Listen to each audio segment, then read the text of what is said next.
an infirmary has agreed to come along and talk about her experience to share with others. So we're going to start, Rachel's going to do a short introduction, probably about 15 minutes, and then if you would like to ask any questions, if you want to raise your hands, we can ask some questions, or there is the chat box, but I think it's probably easier if people raise their hands or use the chat box if you don't want to ask a question, and I'll probably go to the chat box questions first. So Rachel, thank you very much for joining us today, and I'm going to hand over to you now. Right, hi everybody, my name's Rachael Ridley. I'm a staff nurse, band 5, and I work on orthopedics and trauma. I'm on Maple B, C and D. I've worked on there since 2000. I was forgetting what day. A little bit. I am a trans nurse. I've always known that I was in the wrong body ever since I can remember.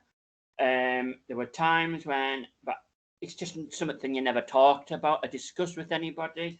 I had feelings that I was in the wrong body. I used to feel as if there was a machine that I could go in as a boy and come out the other end as a girl. I also came from a family of 5 siblings, and plus my parents. My father died when he was 51. He wasn't aware of my feelings at all. And we were brought up as a strict Catholic, which I still am a practicing Catholic, and my religion means a lot to me.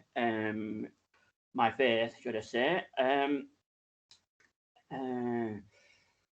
Even when I was a young child, I used to cross-dress, even very young, when we used to play.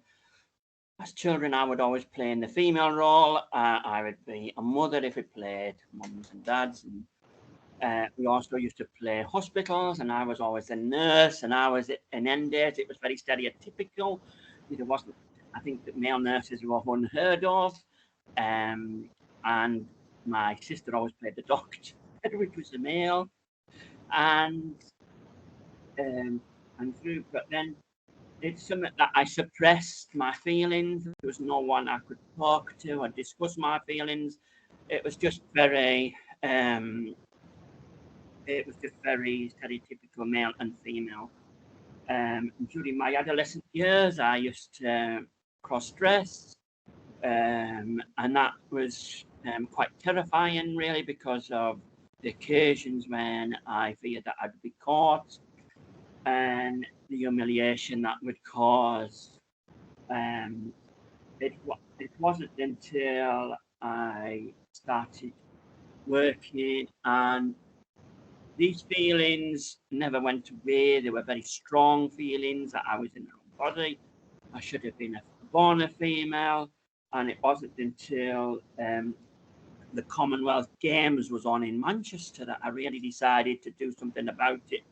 There was no support groups in this area at the time. I started becoming involved in support groups within the Northwest area, the Manchester area, and it was quite, you could go there and go on weekends away with a number of support groups, and for that part of the weekend, you'd be Rachael.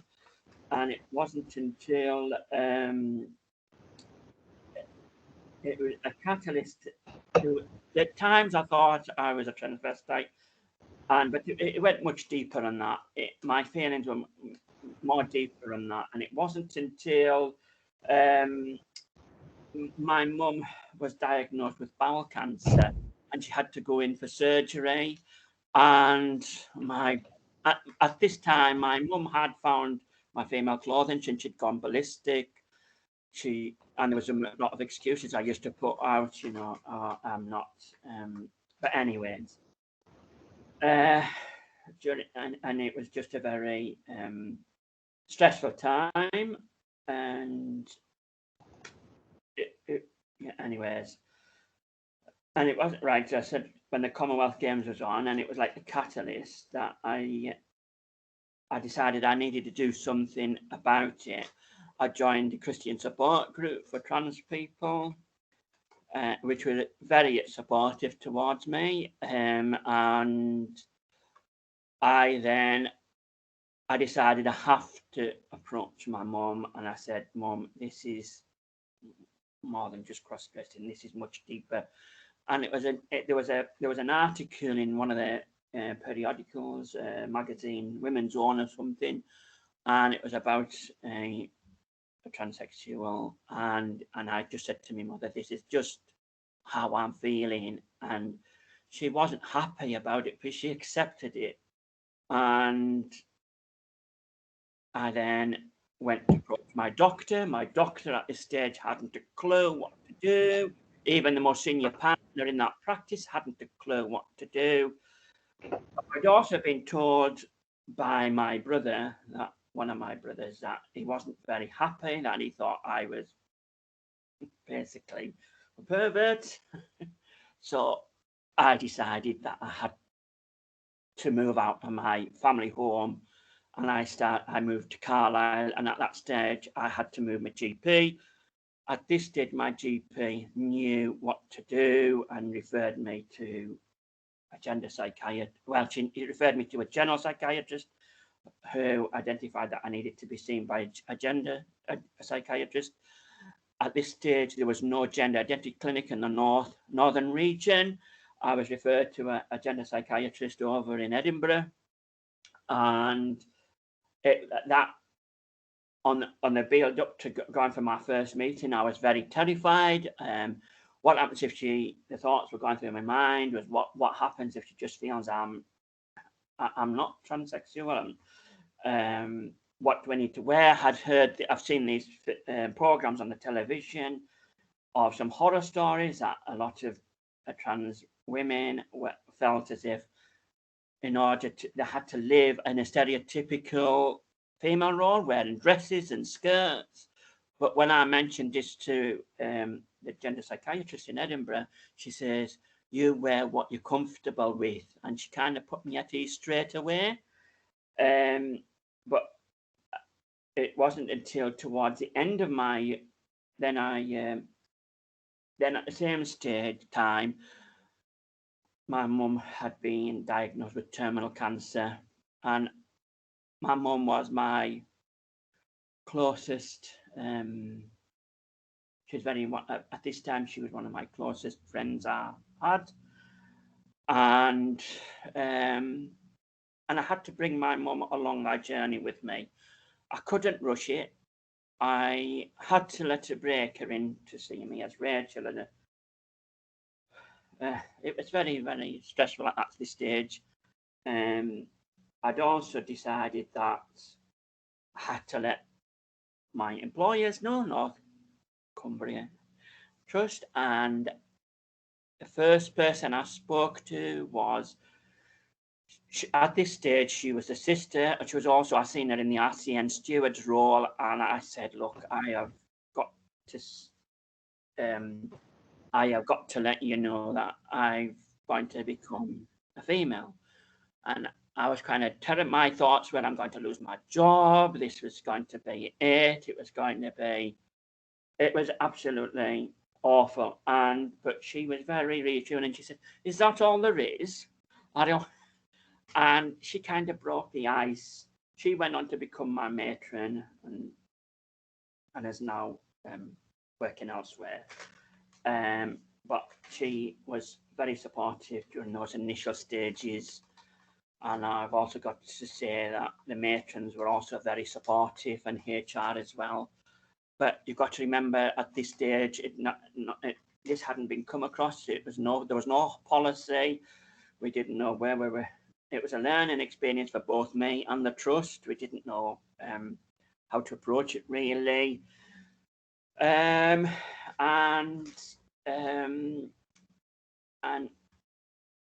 at the same stage, it wasn't easy. I remember when I first came out, it was in 2005, the time of the second Carlisle famous floods, 2005 floods, which was the year that I stopped work as a male person, and I came out. And then after 2 weeks annual leave, I came back as Rachael.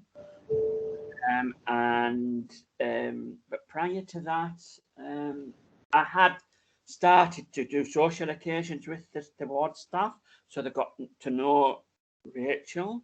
Pardon me. So they got to know Rachel. I found the vast majority of my staff over the years have been extremely supportive. My colleagues, the sisters on the ward, and I don't think I would have been here today if it wasn't for my colleagues and retired colleagues. I've got to say that I've since retired from the trust, or not even retired, they've gone into semi-retirement, so they're still, or they're working on the agency still. And if it wasn't for them, I just wouldn't be here. Also, I've got to acknowledge the work, the support, the amount of support I've got from the Royal College of Nursing. Even the General Secretary, when I was having my surgery, sent me a bouquet of flowers. The President sent me a bouquet of flowers, and I've always been kept in the loop. And other people that have supported me through this was the Cumbria Police. I was a member of the Independent Police Advisory Group, and I got a lot of support from Cumbria Police. They even used to phone me when I was recovering from my surgery to see if I was all right. And I can't fault the support I've got from Cumbria Police, and the NHS, the RCN, and also my local parishioners from my church as well. When I broke the ice to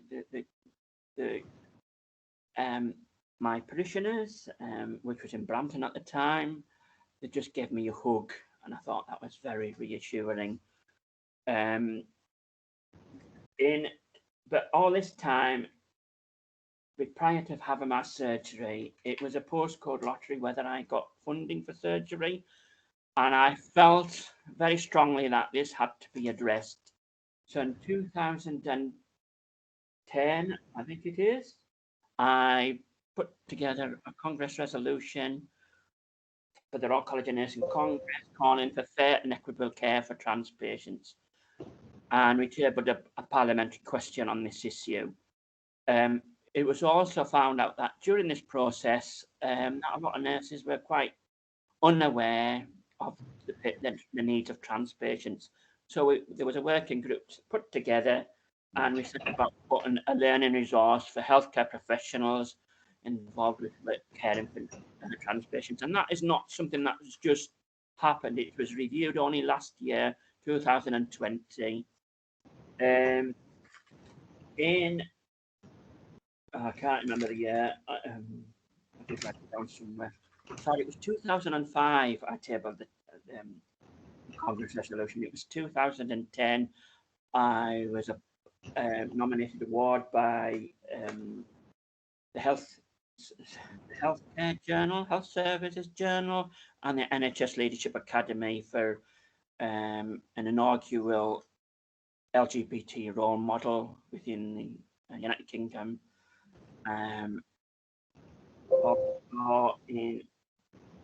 2018, so the year of the 70th birthday of the NHS, I was asked to go down to Buckingham Palace, and I'm sure it was to link. I don't know why I was selected and why I was put forward, but I think there was a strong connection with my work with trans issues, and I felt that very humbling, quite surreal.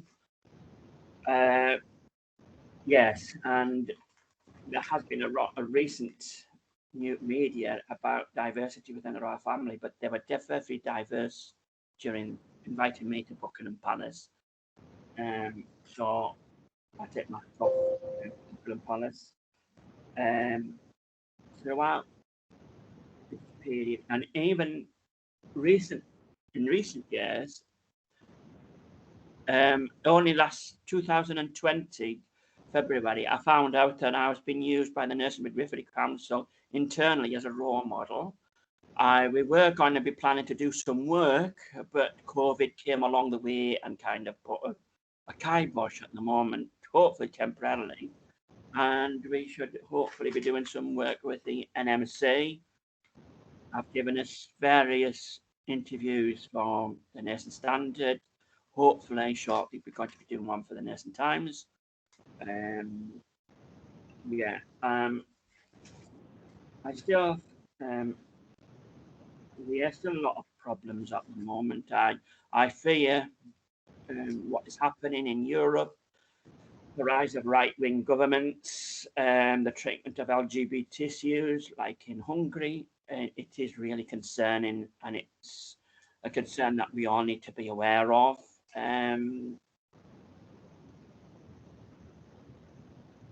Yeah. What other areas? I think that's about it, isn't it, really? Okay. Thank you, Rachel. So I think you've given us a really good introduction, and thank you very much for sharing that with everybody on the call today. I'm sure everyone's got lots of questions. I've got a couple, but I'm going to let others go first and see if we've got any specific questions for you. I'm just going to have a look. I think Raj has his hand up, Raj Verma. Thanks, Kath. Thanks, Rachel, for your presentation. I was really impressed how you struggled through your early life and then got the help you needed and then became role model. And I'm really proud of you. And you are really making good role model example. My question to you is, I also promote equality and diversity agenda in the trust. So my question to you is that in certain culture, it's very difficult to come out of the shell, if you like, particularly from British Asian ethnic minority group, because of the families, and it's very difficult for people to come out. So is there something your group is encouraging from people from ethnic minority to come out of the shell and open? This has been discussed within the RCN, definitely. It was one of the questions that was when we were putting together this learning resource, which is on the RCN website. So it has been addressed. It is a very difficult area, and we need to be very supportive of these individuals. But at the same time, we should be supporting these individuals to come out. I mean, I could just link it with my own faith, my own faith, still having difficulties with the Catholic Church recognising trans patients, but on an individual basis, like I said, when I came out, all I got was hugs and a lot of support from my parishioners. So yeah, I can understand where you're coming from, and it's a thing that it was one of the things that prevented me from coming out at the early days. I wished I'd come out. Oh, even when I was a student nurse, I wished I'd been able to come out. Yeah, but I understand. It's kind of my faith in a way. But I prayed. Do you mind me talking about? I did pray for it. I did pray over it. And I think my prayers were answered. And the one thing that I must mention, and which I do throughout my process, right from early stages, 2003, 2007, I had my gender reassignment surgery. 2003, I was at a Christian support group meeting, and I remember I was in a chapel, and a lady, a biological female, who was chaperoning a trans female to male trans person, and she just said to me, "Oh, your hair's lovely," and that was just a catalyst of a very strong relationship. She supported me pre-operatively. She was a role model for me. She's even told me to lose weight. I'm kind of letting her down at the moment. And she was there pre-operative just after I came out of surgery. She looked after me at a house. It was down south, 200 miles away. And my friendship with her was, we're very, very strong friends. She was a role model. And she supported me throughout, throughout post-operatively, through the time. Because when my mum was dying, this female came on the scene and she supported me throughout the process. Yeah, and I owe her a lot. And she's been a financial advisor. She's been a role model. She's done so much for me. I just cannot thank her enough. Thanks, Rachael. Yeah, and thank you very much. Thanks, Rachel. So I think I have Amanda Sutton with her hand up to ask you a question, Rachel. Right, Amanda. Hi, Rachel. Nice to meet you. I've heard a lot about you. I've worked closely with Richard, and he was one of the. He said, "You must meet Rachel. You must meet Rachel." So lovely to meet you. Nice to meet you. The question I've got for you is just, I mean, I'm in the LGBT plus staff network groups, as is my wife, who's also on the call.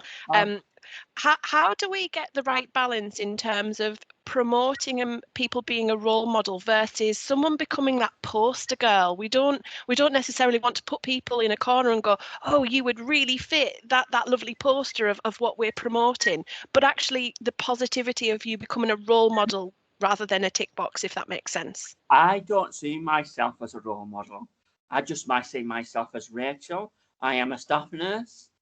I'm also trans. I'm proud to be trans. I'm proud to be a staff nurse. I'm proud to work for the NHS, for North Cumbria Integrated Healthcare Trust. So what else? I don't see myself as a role model. And I don't know what to say. I really don't know how to answer it. Could I just pick? You know, because I mean, in one of there was an article recently, and there was some, and it went up in one of those news media things, you know, that out there, and there was a lot of negative comment. Not a lot. There were some negative comments which weren't aimed at me personally, but they were aimed at trans people, and I don't want to be some. I just want to be in the background. I don't want to be, you know, this, that, and the other. And can I just comment on that, because that's and I've said that's exactly my dilemma. So as a communications lead and wanting to promote these issues in our workforce, it's you know, I always work very carefully and make sure that the people that we are linking with are absolutely 100% happy to do that, because I'm always concerned about those individuals and any impact on them. So, you know, I do always check that, but I think that's such a great question, Amanda, because unless we have people speaking out, it's very, very difficult to get that balance right. So, great question. I don't want to be forgotten about. I want to, you know, I do want to blow the trumpet, you know, I'm on stage. But I mean, when the proper local media got hold of the story, all the feedback I got was very positive, and it was about me as a staff nurse, and that meant more to me than the actual news headline, you know, the news story. So at one stage, I don't see myself. I'm just Rachael, and I don't mind you saying, yeah, we have somebody that a positive role model within the trust. You know, I don't mind you saying that. But at the same time, I don't see myself as a role model. I just see myself as a staff nurse, who I try to do my best. In the very, you know, sometimes it can be very difficult, especially in the last year we've had 18 months, whatever. During the last pandemic, it's kind of, you know, it's made things quite more difficult. Okay, thank you. So we have another question in from Laura Heaton. Hi, Rachel. Oh, could you just speak up a bit, Laura? I'm not sure we can quite. Sorry, my fault. I'd moved that around the back because the cat was playing with it before. I'm Laura Heaton Sutton. I'm married to Amanda. All right. I am a moving and handling trainer at West, but I'm also the LGBT plus co-convener for North West region for Unison. So I do a lot of work across the region. As Raj was saying, intersectionality is a big thing at the minute, where people are finding things difficult coming out if they come from a multicultural or different faith background and they're identifying as LGBT plus. The Proud Trust actually do a lot of work with young people from that background. So it's worth noting that Proud Trust is somewhere you can go if you are finding those difficulties. So Raj, if you want to link in with Proud Trust, that's something that you might find useful. My question for you though, Rachel, is what advice would you give to parents of young people questioning their gender identity? Just because we've had people come to us on stalls. The day I met Amanda, a young lady who, 16-year-old girl who was just coming out as identifying as trans, from male to female. Her parents were with her, didn't know what to do, and it was just, what advice could we give to them? I think the first part of call, I'm not an expert in this area. No. I would probably refer them to some of their support groups or Yep. that I have the expertise in that area. But at the end of the day, whether it's male, female, that is still their child, and that's what happens, and just support them for who they want to be. And also try to tie in with them. I am aware of the current negativity that's going around at the moment about hormone blockers, and I think that is a current topic at the moment, which I wished I could have had hormone blockers. I mean, it's one of the things that one of my biggest regrets is not being able to, anyways, yeah. So I feel very strongly on that area. I mean, I think it's more from my point of view. What advice would you give, as being somebody who's been in that position? What advice would you give to their parents from your position? Like I said, I just treat them as an individual, and as a Thank you. child. It's very difficult,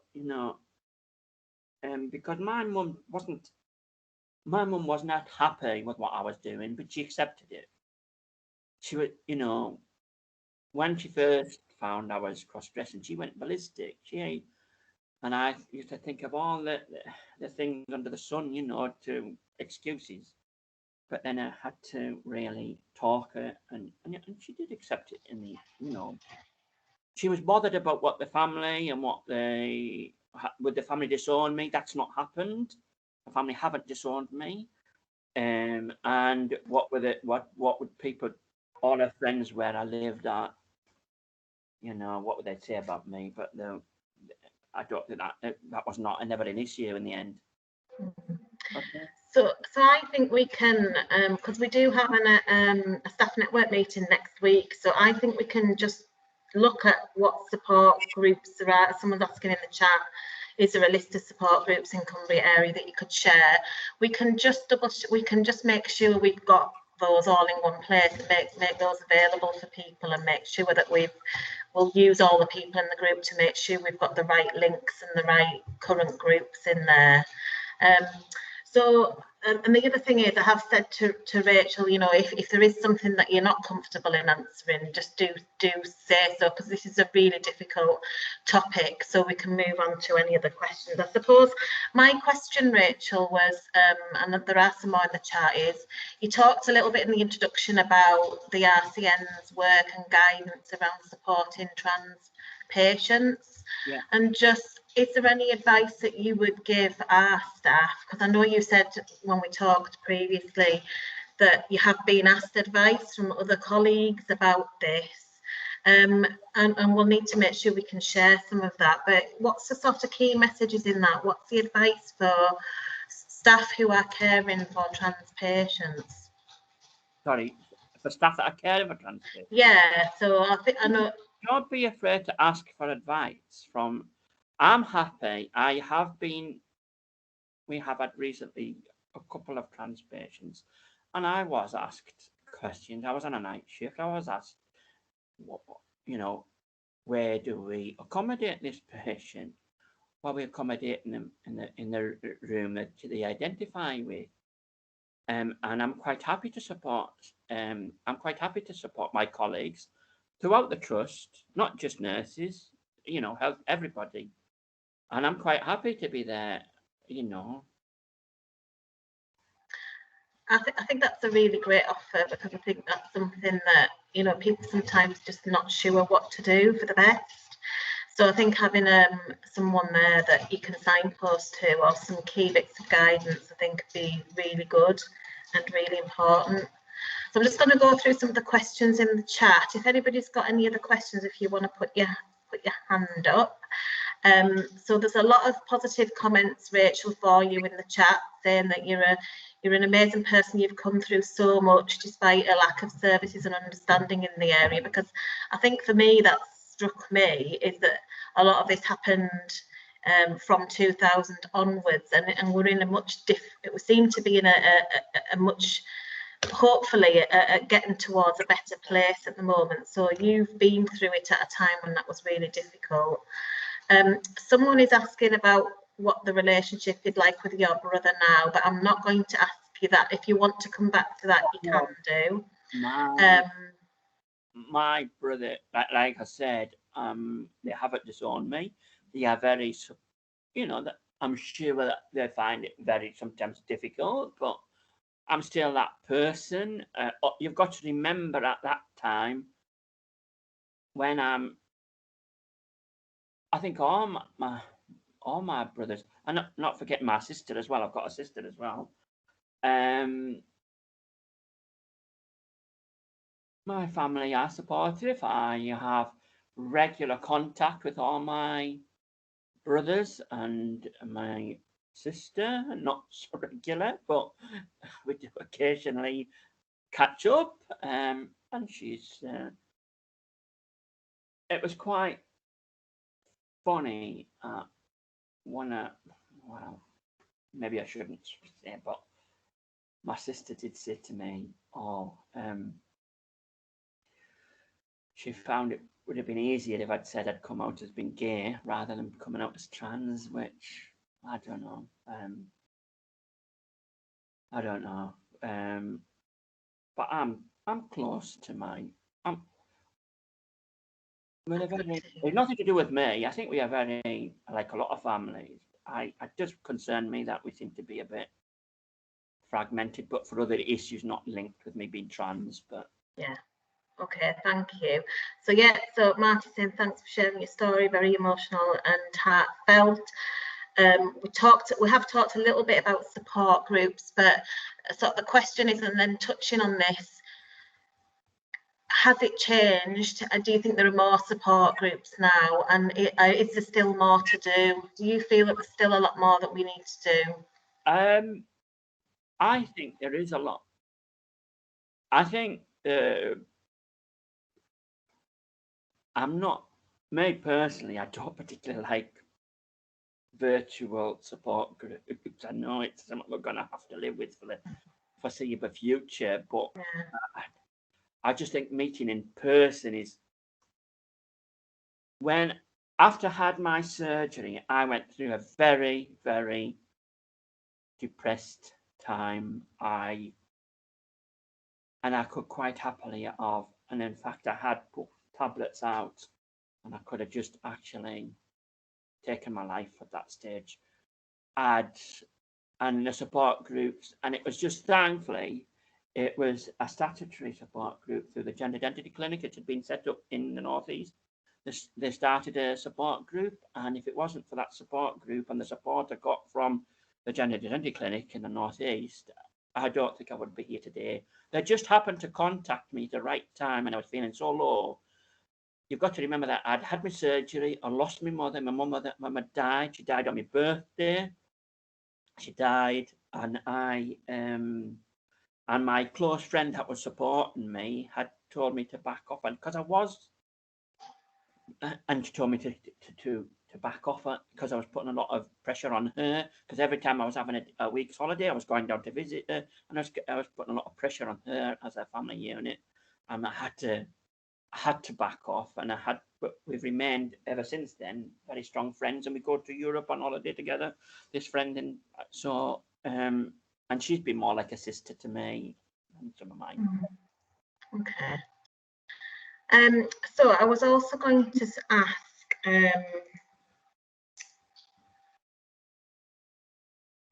about support from the trust. So you touched a little bit about you've had mostly good support from, and I know since this has happened, Rachel, we've now got policies in place, inclusion policies, etc., which we didn't have at the time.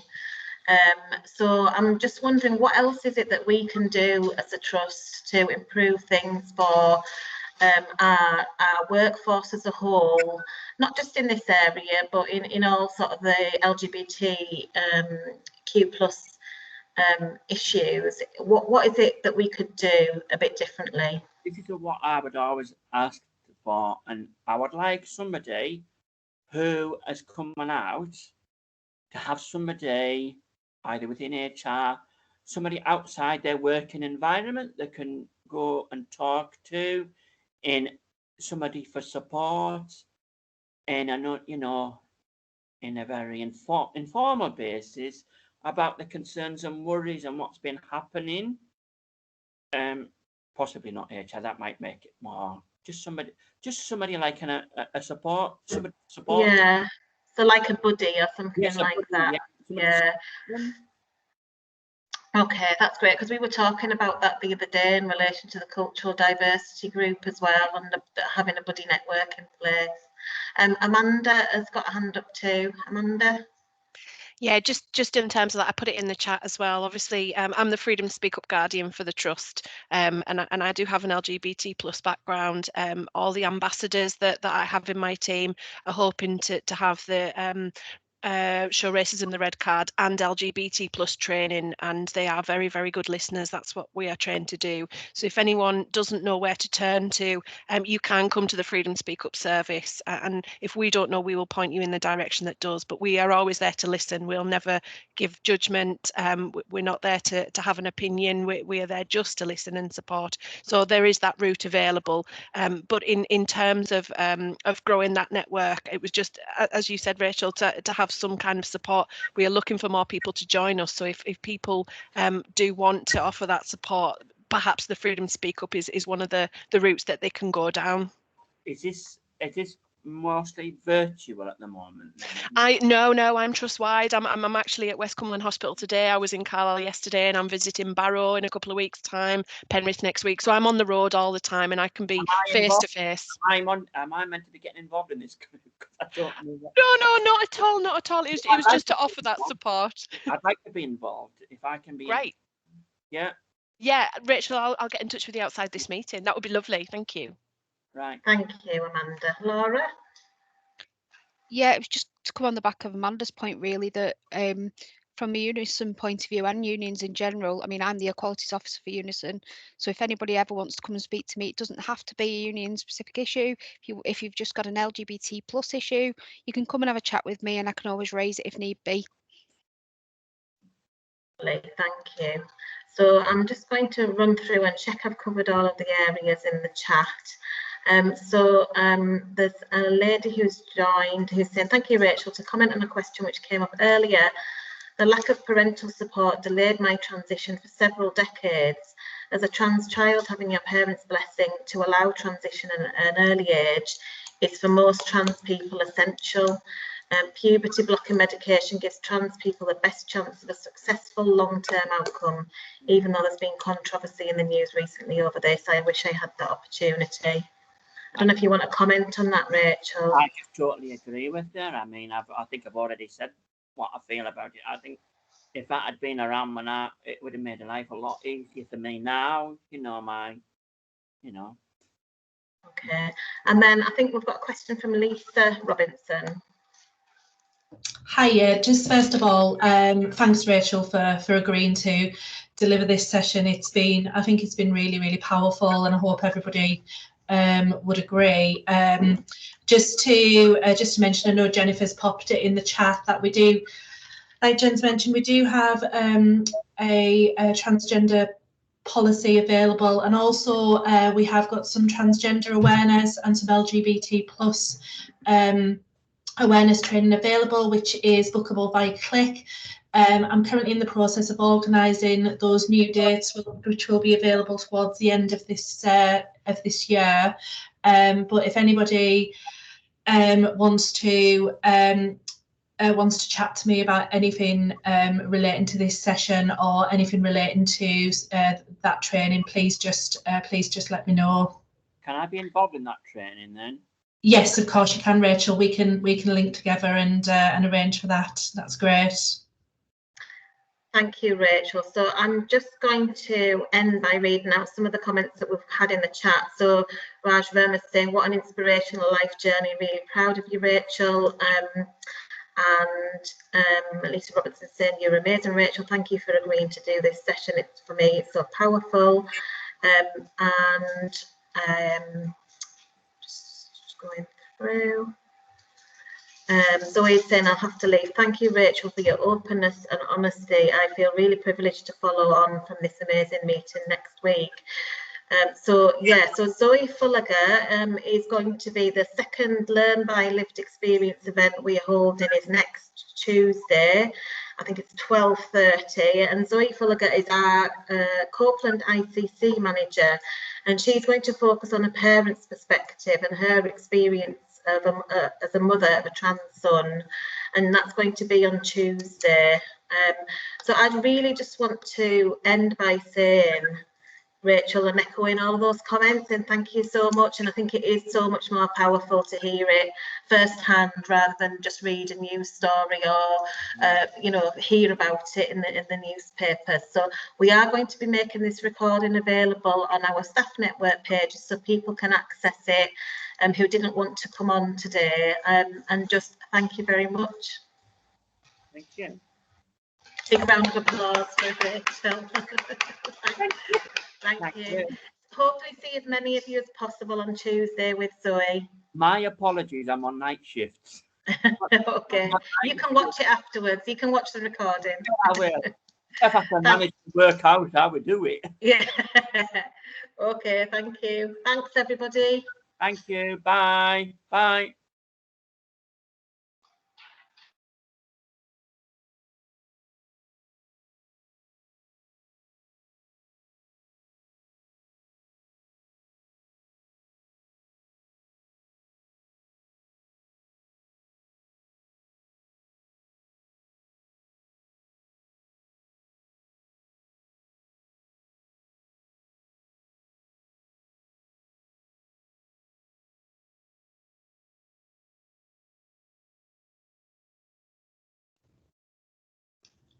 Can you hear me, Pam?